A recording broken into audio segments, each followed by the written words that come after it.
Dobar dan. Dobar dan, dobrodošli na moje gazdinstvo. Hajdete za mnom. Hvala, bolje vas našla.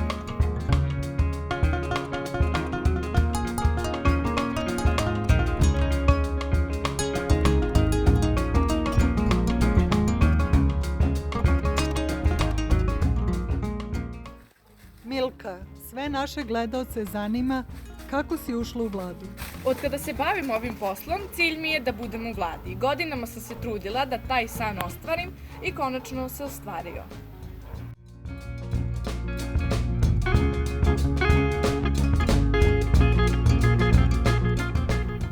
Ko ti je u parlamentu opozicija?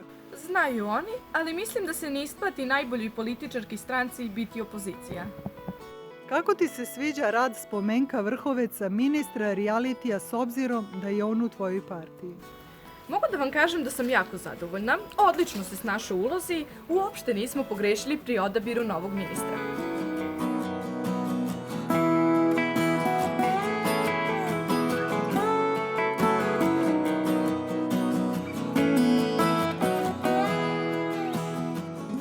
Koliko je vaš otac Mirko Kolozeus, bivši potpredsjednik vlade i ministar kontrakulturnih dešavanja, uticao da se uspešno bavite politikom?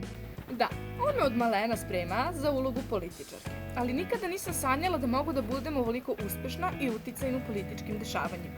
Što se tiče trenutne pozicije, sama sam se za nju izborila uz očevu malu pomoć. Hajde sada da obiđemo moje plantaže.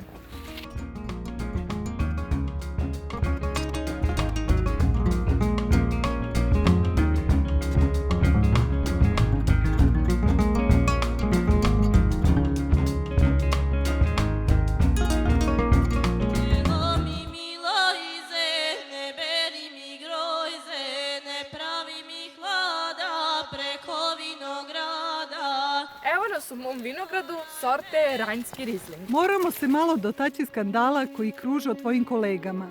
Da li si upoznata sa činjenicom da se Milosija Praljak, savjetnica u tvojoj partiji, posvađala sa svojim bratom, već spomenutim Spomenkom Vrhovcem, ministrom realitija? Na čijoj si ti strani?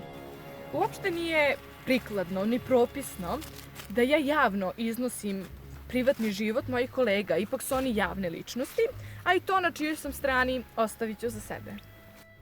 Hvala ti, Milka, što si gostovala u našoj emisiji. Hvala vama, bilo mi je zadovoljstvo, uvek se rado odazovem pozivu ovakvih emisija.